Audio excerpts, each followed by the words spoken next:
I'm back! Hello, everybody. It's Sarah Weiss of Passion and Pickleball.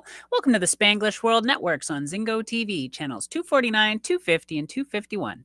You can download the Zingo TV app on iOS and Android app stores. Don't forget to rate and leave a comment. This app is free and is also available on Google Chromecast, Amazon Fire, Fire TV sticks, Roku and Roku sticks, as well as all smart TVs 2016 and on.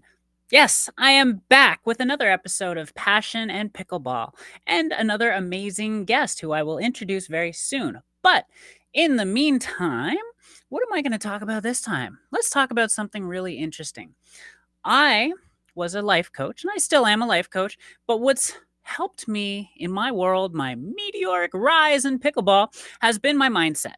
Something that I've invested a lot of time, energy, and effort into throughout my life. Ever since I was a teenager, I learned about the law of attraction, the movie The Secret. If you haven't seen it, go watch it. Learn about manifestation and the law of attraction, because what you think about comes about. You become. What you think about, you become. So I've used all of my worldly knowledge from all of my mentors, my coaches, and, life to use in elevating my life, not only in pickleball, but in my world. But I've taken it onto the courts, and it's done a lot of very magical things. For someone who never really cared for sports, I never watched it, never really got into anything, got passionate, let alone passionate about a sport. When I got involved in this one, my passions soared and took me very far, very quickly, to a point where I'm already playing at an elite level. How? Why? Why did that happen? What is it that's so powerful about the mind that can help someone elevate quickly? So, what I want to talk about is how to rise quickly. Now, I'm going to say how to rise quickly in pickleball, but this is the same formula for how to rise quickly in anything. So, this is kind of important, guys. This is kind of a big deal. If you want to rise quickly in your world, your business, your sport, one of the biggest things, number one, is to show up. It sounds simple, sounds kind of silly, but showing up is more than half the battle. Okay, and it might seem silly. Like I said, it's going to sound silly, but here's something. Here's a really great example to anyone who's known me. Okay, I was at the U.S. Open, April 19th, 2023. A lot of you know this story. I went there, and there was this big movement that was like against me because of my past, my gender, and all that stuff. They didn't want me to play in the female division. What happened to me was I went through a lot of emotions and a lot of stuff that scared me. It freaked me out about, should I show up to this tournament again the next day? So because I went to the tournament, I came back to our hotel or our Airbnb, and I found out that there was this like big movement against me. The question I had to myself was, do I want to go back? And my initial response was like, I want to hide. I want to run away and hide. I just got challenged in a very big way, and I got put down and kicked down and aimed at and attacked. And the question was, do I run away and hide, or do I show up? And of course, you guys knowing me, I showed up. It took a lot of convincing, and it took some good friends of mine to help me remember that really important point. And it's to show up. And it's to show up no matter what. It's to show up whenever you have the opportunity, whenever you're challenged, when you're pushed, when you're kicked, when you feel like giving up, when you feel like you don't have any more left in the tank. It's to show up. Again, this isn't just in pickleball, but this is how to rise quickly in anything, because you're going to get challenged. You're going to be put in positions where you don't want to show up. And I encourage you to show up. That's huge. Another big, big thing that's helped me move up quickly in almost anything that I put my mind and heart into is to have a massive goal. Not just a goal, but a massive goal. A goal that seems seemingly impossible. When I first started in this sport, just like everything I do, I had this ridiculous, lofty goal. Like, I'm going to go pro. I created the goal, whether I believed it or not, when I first brought it up, because I knew how hard pros worked. I knew what kind of intelligence and IQ they had about their sport. And in my mind, it's like, do I have what it takes? I don't know. Who knows? Why not have that big, massive goal? And to begin to act as if I couldn't fail. That's a very important part to this, okay? I acted as if I could not fail. When you act as if you can't fail, you have this conviction. It's this massive belief that no matter what, I'm going to make it. It's like as if you spoke to your future self and future self said, "Yeah, I made it. No matter what, keep going forward, keep showing up, you're going to make it." When you act with that kind of conviction, when you show up on the court, when you show up at your work or your business, when you show up as a mother or father for your kids, when you show up with the conviction of no matter what I do, I'm not going to fail, the kind of accomplishment that you can achieve in a short amount of time can be astronomical.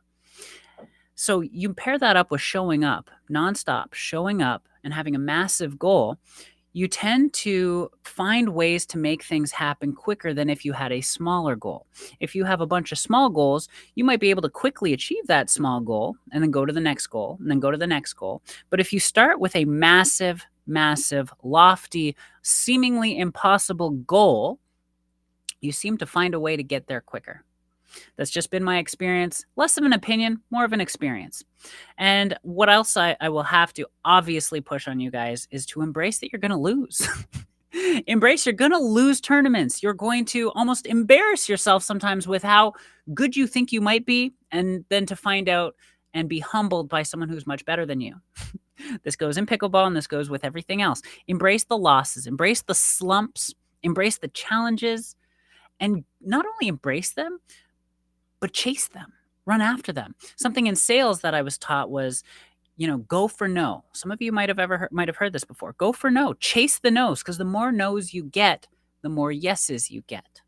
So the more losses you get in pickleball, the more wins you'll get.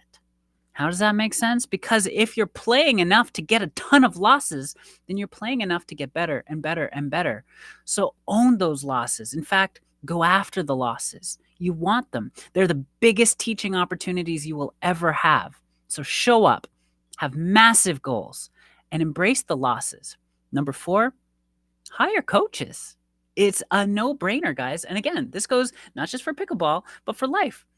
How do you think I was able to learn about the mindset stuff? I hired coaches. Anything that I've ever done in business, I've hired people, or I've reached out to someone who's accomplished what I've wanted to accomplish and offered them money for an hour of their time.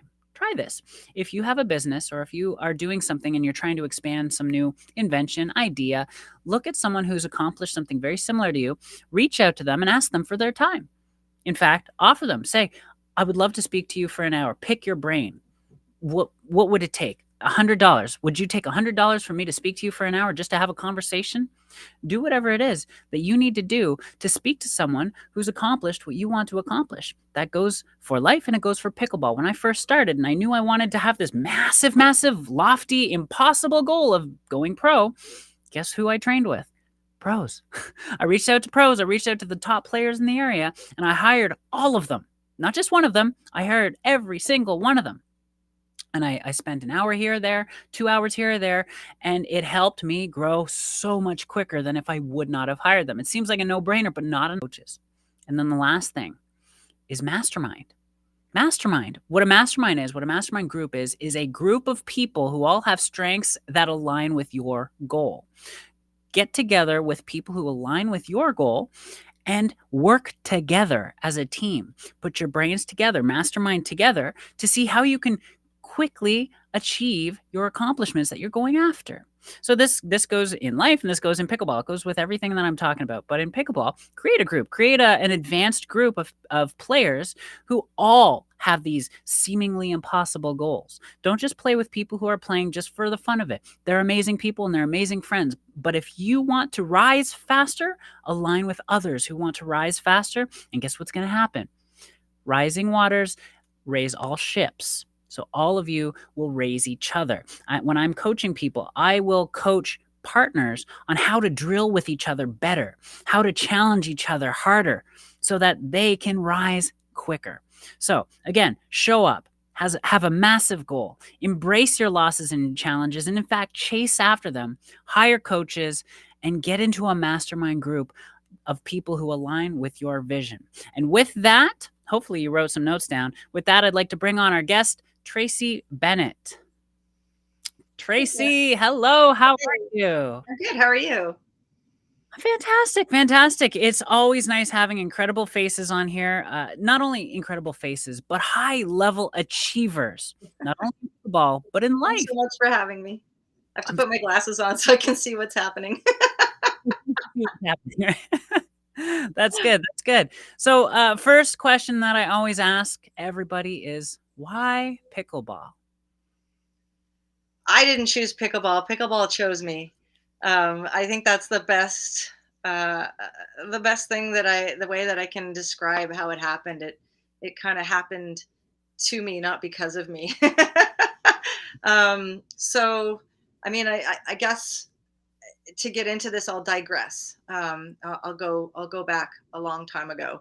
I we're talking about coaches, and we're talking about hiring coaches and passion and pickleball, and passion is probably one of the most predominant characteristics that you will find in me. And when people say, "Can you tell me something about Tracy?"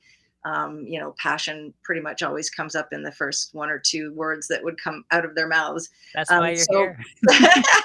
so prior to pickleball, I spent decades as a high performance tennis coach. I worked for myself as well in conjunction with Tennis Canada, um, Ontario Tennis Association, way back, and then Tennis BC. And at this point in my pickleball, I've tried so hard not to say the word tennis because now it's pickleball that now I'm saying, am I saying tennis right? Like, so it's like, so I spent decades as a high performance coach, a coach educator. One of my jobs for a decade was qualifying coaches throughout mostly British Columbia and Western Canada, but Canada. I was a course facilitator for the and qualifier for the Tennis Canada coach education systems. And a coach educator. I presented at Tennis Professional Association workshops on multiple topics, and I created and developed players. So my passion was in player development, and then it continued to be player development, but then I kind of tagged in coach education along into that in the last decade of my career. So for almost 30 years, I was a high performance tennis coach. And so it wasn't just what I did, it was who I was. So that's how involved I was. And, people who do well in sports are usually, or very commonly, high achievers. And high achievers don't just sit back and let things happen. High achievers go for things, right? They're the ones that'll do things that other people aren't willing to do, which is what really makes them stand out from the rest. But it's the same in coaching and coach education and player development. If the person that you're working with is willing to, do more or has more passion or, is more involved, then they're going to help you take you to those further places. And it's similar to what you were talking about in your intro earlier. So that's what I did prior to pickleball. And then, getting super duper real here. On February 12th, 2016, I was on the phone with my mom, just a regular conversation, making arrangements for her to come out and visit me in 2 weeks. And because that was my birthday, we were going to celebrate my birthday. I've got the box of Kleenex close. So if I start to, it's taken years for me to talk about this without crying. The next day, I went to work, um, still at the tennis academy, and my phone rang, and it was a family member, and I almost didn't answer it because I was at work. But I thought, oh, on the fifth ring, okay, I'm going to answer it. And it was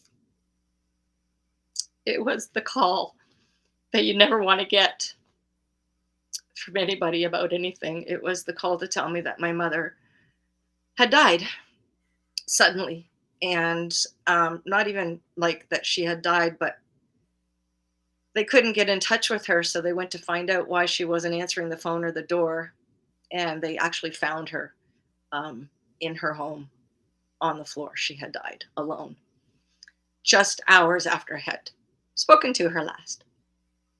So that particular part of the story is very, very pertinent to passion, because having passion is an incredible, incredible thing to have, an incredible gift to have as a player and a coach. But losing passion is absolutely devastating.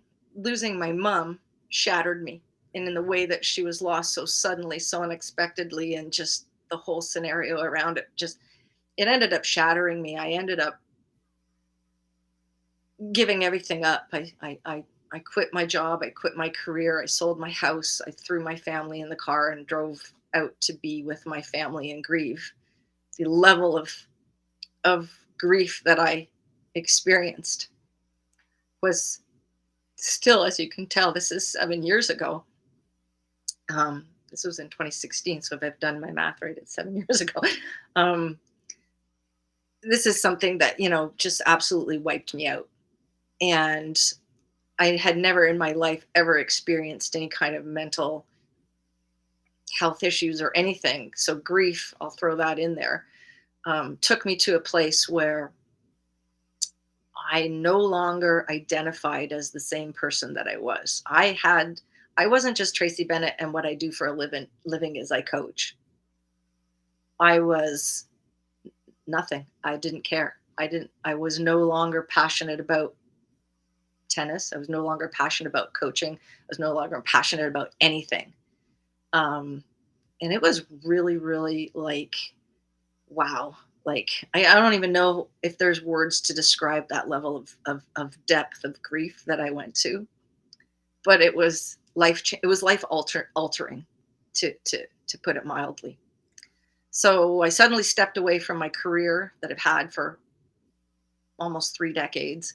I stepped away from all of the relationships that I had had with my peers, with my colleagues, with my students, right?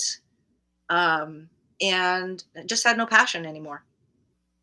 And it took years for me to come out from the fog of that grief, um, to be able to even talk about my mom, um, without like falling apart, kind of like I am now, and Mhm. way worse. And I had decided at that point I'm never going to coach again. I'm never going to play tennis again. I'm never going to be involved in sports again. I'm just done. It died. It's died, and it's dead. I got a call one day from an old colleague of mine, and pretty much everybody probably knows him. His name's Mark Renison, and we had done a lot of work together with Tennis Canada and course facilitating together back in the day. And he said, "Hey, I'm doing this thing. It's pickleball. It's going to be really great. Like the momentum is just growing. It's going to be fantastic. And, I really think that you and I would be great. Let's do something together." And I said, "You've got to be kidding me. There's just no chance I'm doing anything. I'm never coaching again. I'm never picking up a racket again. I never even thought of picking up a pickleball paddle." And I declined. I said, "No, it's never happening. This is it. I'm done." And then fast forward to 2022. Somebody said, "Hey, there's pickleball courts across the street," because I had just moved to a new neighborhood in British Columbia. I had moved back from being with my family to out back to British Columbia again. And they said, "Hey, I know you haven't tried it before. Come and try it." This is like early on 2022. So I went out and played, and I was like, "Oh yeah, this is kind of fun. This is great." Um, and I kind of started to go, "Okay, I think I can do this. Like, I think this would be something that I could do, maybe a little bit social, so on and so forth." But it's not in my DNA to do things a little bit or halfway or just put one toe in. And so I started playing with this group out here, and I started to like get better and better, and slowly I outgrew the group, and I realized that I was really digging it. I realized that I was having a really good time, and so I was like, "Hey, let's do this, and let's start doing that, and what if we grow this?" And then I realized that I was waking up in the morning with purpose again. I was waking up in the morning with pep in my step. I was waking up in the morning knowing I was going to play pickleball that day, and I felt joyous. And I realized that I was experiencing an awakening. And that awakening was the slow burning embers of the passion that had started to burn in me again. And then I started to think about, you know, because it's who I was, it was my identity for decades. What can I do to help the people here to, level up, right? Like, how are we, like, I'm accelerating so quickly, sooner or later I'm not going to have anybody to play with, but if I help them improve, then they'll be able to play with me. It'll be great. So, I started messaging Mark, asking him to come out and do some stuff. I started creating tournaments here. I started, doing some things here. My passion was burning again. It was just amazing. And then I thought, I can't put myself in a position uh, right now of being an expert or a coach or anything until I've had that experience that where I've proven myself. So I started training and playing. I went to Calgary early on in 2022. I believe it was the end of March in 2022, and I played with a bunch of high level players there. Um, oh, thank you. Inspiring story. Thank you. Um, and so that was okay. I realized, oh, yeah, I'm going to get this. And then I went and I had an incredible experience with Steve Deacon and some players in Vancouver, who were just so incredibly welcoming. You know how they say it doesn't matter um, what people say to you, it's how they make you feel.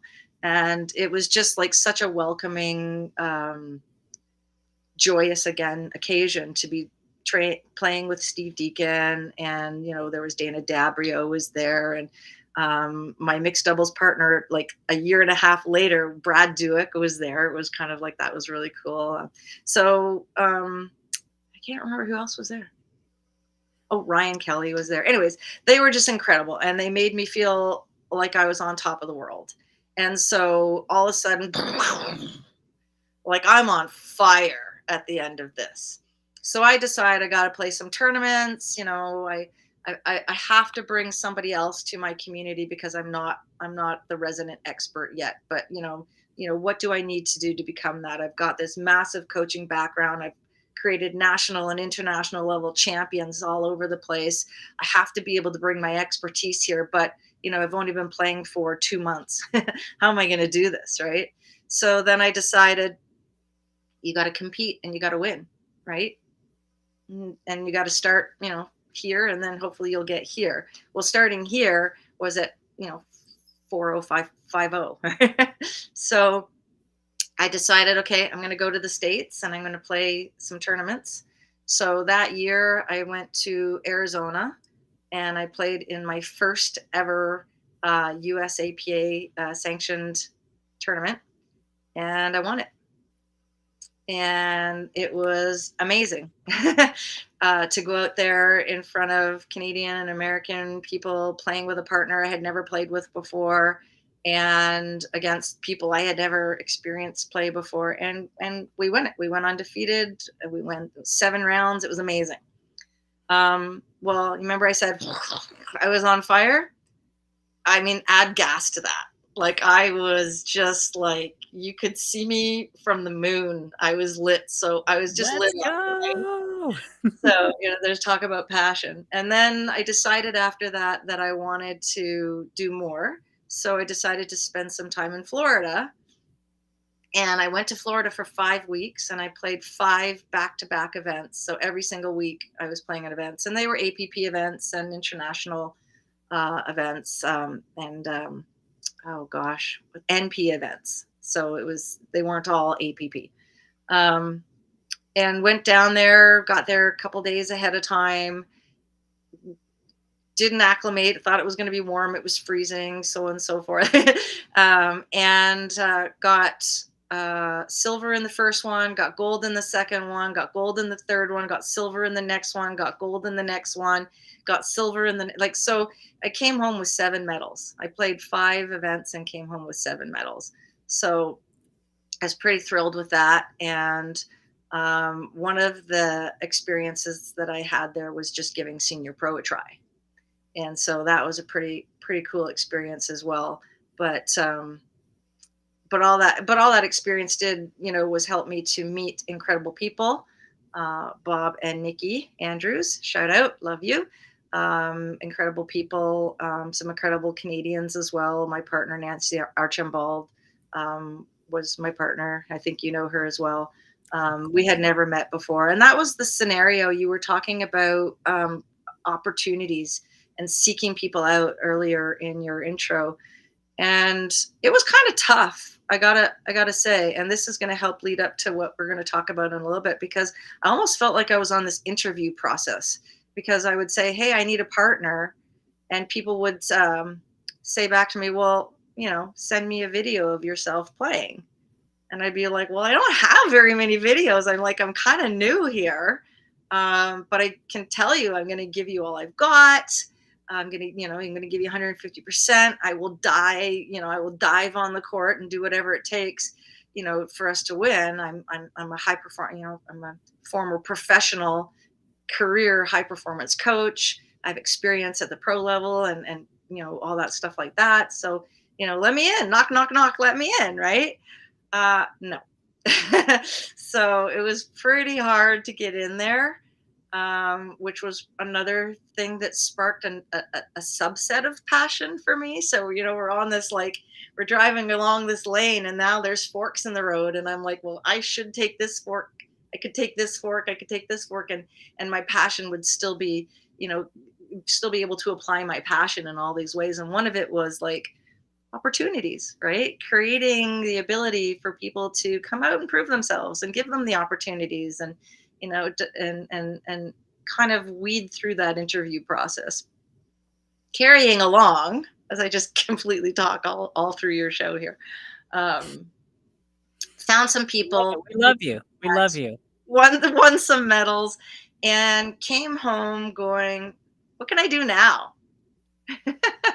And so Well, I before we continue forward, 'cause there's so much good stuff that you said, and something that I would love to give value to the people watching is when you said you lost your passion. And first of all, my heart and all of our hearts go out to you for facing such a challenging situation, but not only facing it, coming out on top.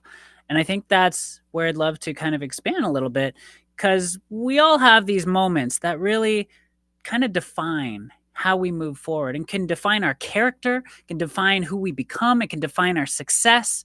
And that was a moment that almost took it all from you. What would you say to someone who's faced something that made them go, I'm done. I'm done. I'm out of here. I've lost my passion. I want to go hide, be quiet, and leave me alone. What would you say to someone facing that who's maybe watching right now?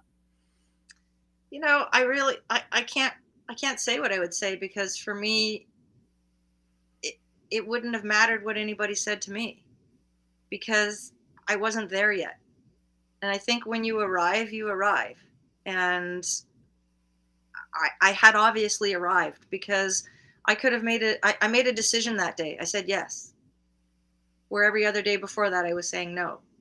So, they say that you can inspire change in people, but if they're not ready to change, there's no measure how much inspiration you can give to them until they're ready, right?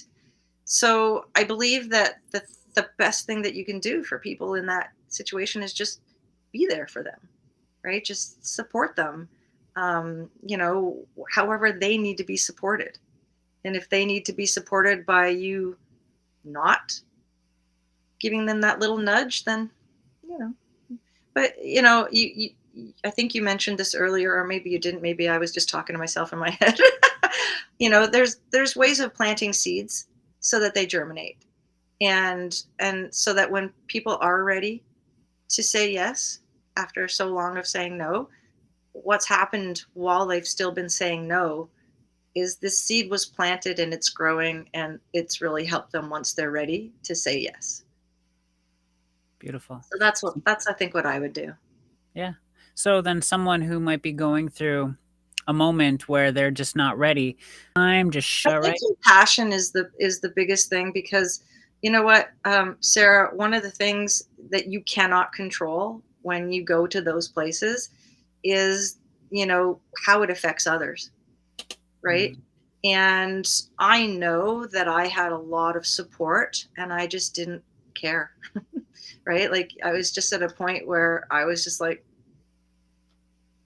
great, thanks. Like I wasn't in a place to be grateful for that. I wasn't in a place to accept it, and I know that was hard on everybody that wanted to be there for me.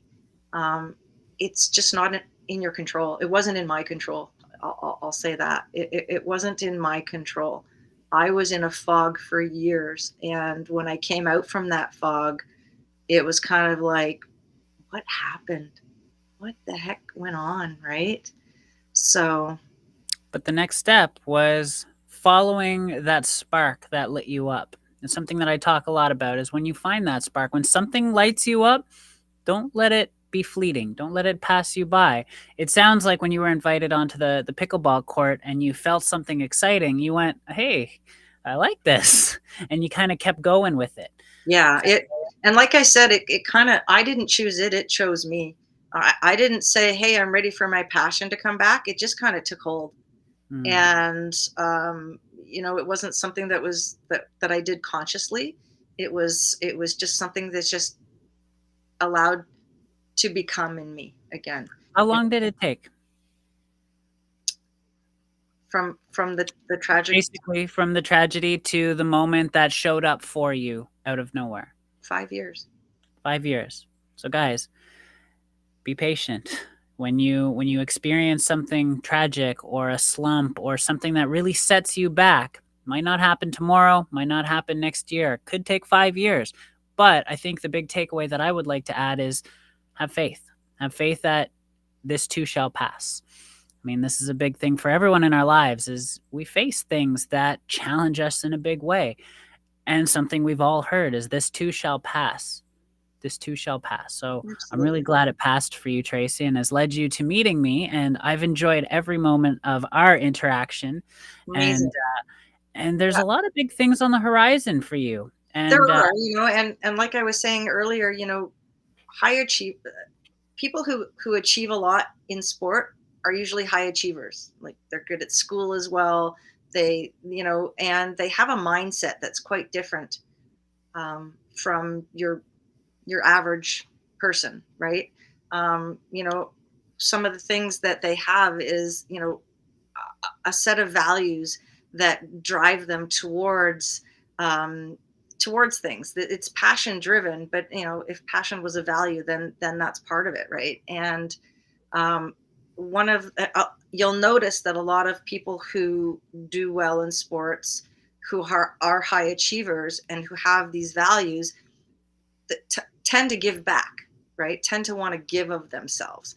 And I was having this conversation with Dina, um, gosh, not so long ago, and I said, I want to make an impact. I want my life to matter. I want, when I leave this earth, I want to know that I contributed. And I don't feel like I'm not an artist, I'm not a musician, I'm not a scholar. So, what do I have to give? What can I contribute to the world so that, I have made my impact? Well, I only know what I know. And I know coaching. I know high performance coaching. I know how to develop champions. I know how to um, mentor and create and educate coaches. That's who I am. That's what I can give back. And so after having that conversation, I just realized that I'm back. I'm back, baby. It wasn't just about I'm a pickleball player, I'm a pickleball coach. And so, the creation of this initiative that I have right now is just, it's a part of something that I've been wanting to do from the very very beginning. And like I said, I didn't create it. It came to me. It that vision came to me, inspired by my experiences and inspired by my skill and my desire and my values. And so, I had this conversation one day with somebody who's involved in this, and I'll just give you a little bit of a of a of a I guess a scenario of how it happened. It was, I was talking with Casey Rogers, who's a friend of mine and one of my players, and she, I said, "How you doing?" And she says, "Oh, I don't feel prepared." And I said, "Well, what do you mean? What do you mean?" She goes, "I don't really feel like going into this event not feeling well prepared." And I said, "Well, why don't you feel prepared?" And she said, "Because I didn't have any women to practice with." And I said, aha, I see, because that happens to me all the time too. And I have a feeling it happens for you all the time as well, Sarah.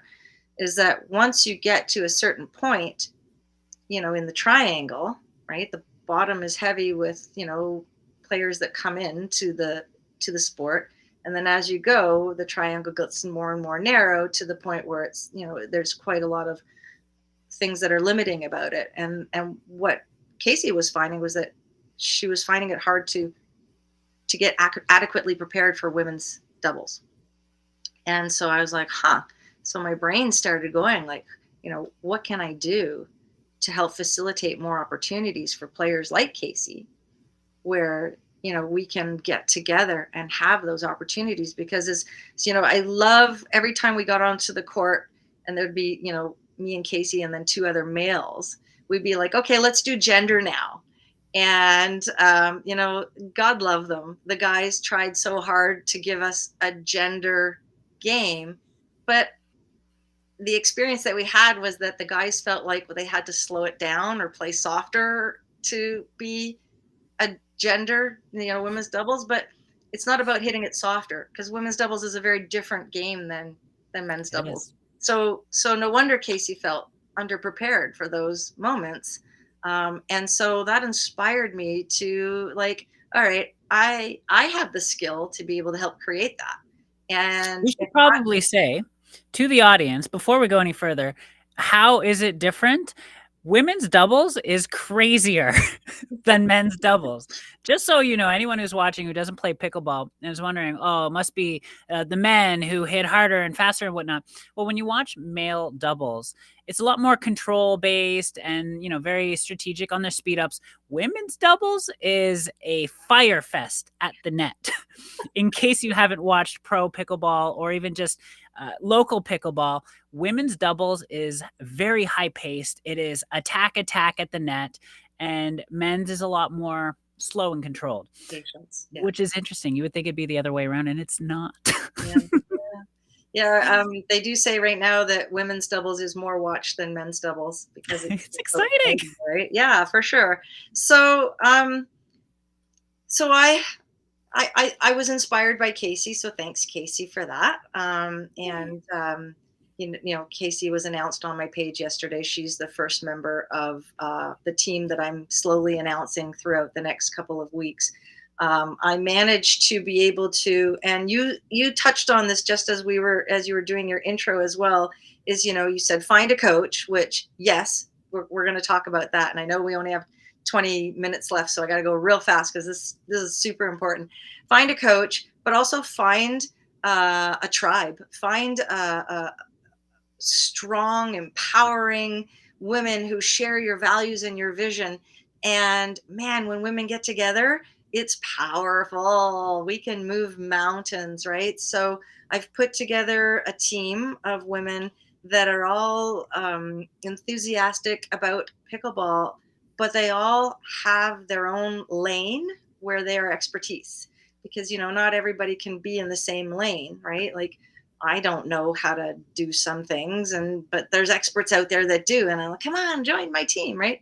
So I have pickleball experts, I have solutions analyst experts, I have financial people, I have a whole team of people that are joining me in this initiative that are going to help bring something. We're going to make history, because there's nothing like this being offered anywhere. And the thing that makes it different, and I'm going to go real fast right now because I just saw the time. The thing that makes this different is because there's no other, nothing else like this being offered that's being facilitated for women by women. That's the first thing. And there's nothing really else being offered at this level because the 2.0, 2.5, 3.0, and 3.5 level players are being very well served. And what I mean by that is there are a lot of very valuable and amazing instructors out there that are doing an excellent job helping players at that level. But there's a completely different skill set involved in coaching than there is in instructing. And so, why, when you take a look out there and you see what level of play are these instructors offering, right? It usually stops at around 3.5, 4.0. Well, how come, right? Well, because the skill set of the instructor is mostly experiential. And yes, that's a word. And if it's not, I've just made it one. And what that means is, what that means is they've been high level players for so long. And so they're using their experiences and what they would do, and they're going to package that and bring that to their students. And God love them. I think that's great.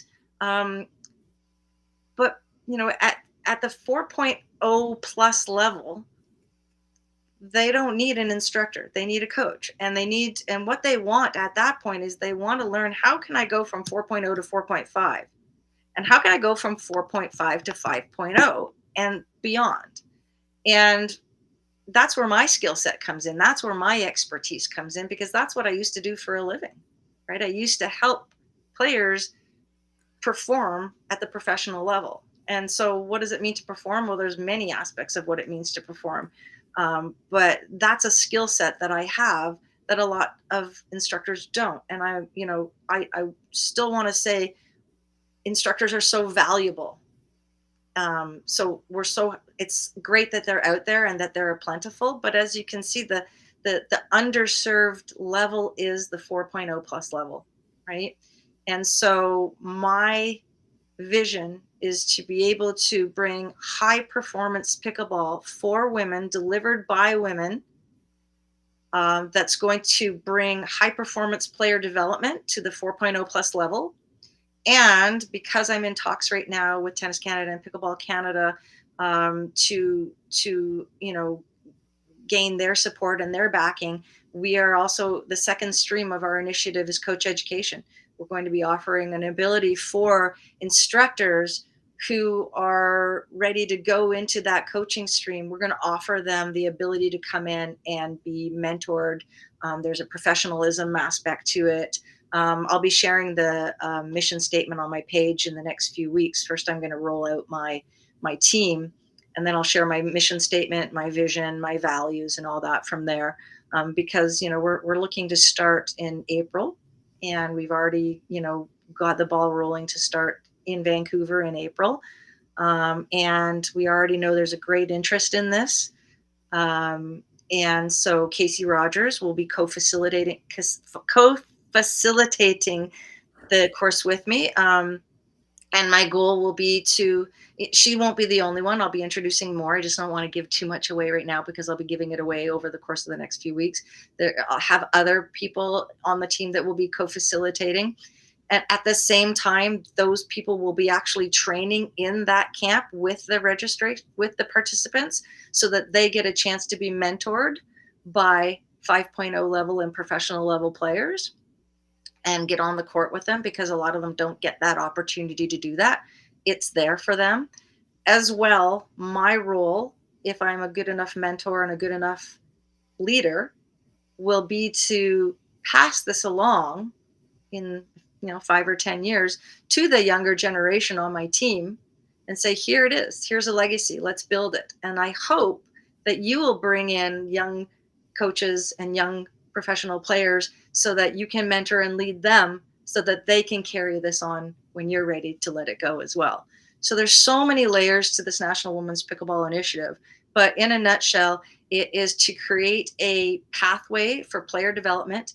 It is to create a training blueprint so that we can take this across the country to all corners of Canada and help women, facilitate training camps and opportunities for women at the 4.0 plus level to get the coaching that isn't available to them at this particular moment in time. And to also work in conjunction with the national organization to help make this a certification opportunity, or a qualification opportunity, I should say, because sometimes when you are certified uh, uh, um, instructor or coach, you need to do professional development courses throughout your certification timeline before it expires, in order for you to maintain your certification in good standing. So it will be something like that, we're hoping. We've just begun our talks. We're still in our infantile stage. We've got, like I said, we're just rolling out our team. We're rolling out our mission statement. I'm creating the blueprint. I'm creating the pathways, and it's going to be something that's absolutely incredible. We're going to make history as women, providing this for women and in the high performance environment. And it's going to be absolutely incredible and exciting. And I couldn't feel more proud, blessed, and grateful to have the team of women that I have working with me, and to have the support and encouragement of people like you, Sarah, and my circle of friends and people who support and encourage me. And I've got an immense backing behind this initiative, and it's just going to be fire. It's going to be passion delivered to other women. This is amazing. This is so great. This is a big part of why I wanted you on the episode tonight, was to share this, because I saw what was being built and I saw that it's starting to get fired up. So how can people support you, find you, contact you, be involved with this with you? How Yeah. do they get to you? So we are going to. So the best thing you can do to stay informed, to support it, is to find me on social media. I'm on Facebook and Instagram. I'm Tracy Bennett Pickleball on Facebook. I don't know if you have any way of typing a link into the chat, Sarah. I'm also um, on Instagram as Tracy Bennett. It's private, so you'll have to request to join. But and it's just because I spend a lot of time making sure that spammers and hackers and people who are just looking for a date don't get onto the profile. So I spend a lot of time, making sure that they're actual people before I approve them in and stuff like that. So it's a safe group. And so yeah, so Tracy Bennett Pickleball on Facebook, Tracy Bennett on Instagram. All the information is going to be rolled out there. We'll definitely be creating a sign up, a way for people to be able to sign up. We're a little too far out right now to do that. We are partnering with a facility in Vancouver. We are partnering with a facility with some great brands. Am I supposed to be reading this? I don't understand what I'm supposed to be doing. It's just saying we have 1 minute left. Okay. Yeah. So please, come to Tracy Bennett Pickleball on Facebook, Tracy Bennett on Instagram, and everything will be revealed to you there. Heck yeah. Heck Awesome. yeah. Thank you so much, Tracy, for coming on, sharing what you're up to, and sharing a little bit about your amazing past that has led you to being passionate about pickleball as well as life. It's been an absolute pleasure. Thank you. Thank you so much, Sarah. I'm grateful for the opportunity. Thanks for thinking of me. Likewise, I look forward to seeing the future for Tracy Bennett and the Women Pickleball Initiative. And with that, this show can also be heard on the Spanglish Radio Network. Please check out spanglishworld.ca for all news and programming. Spanglish World. Watch it, hear it, read it, download it, live it. Bye.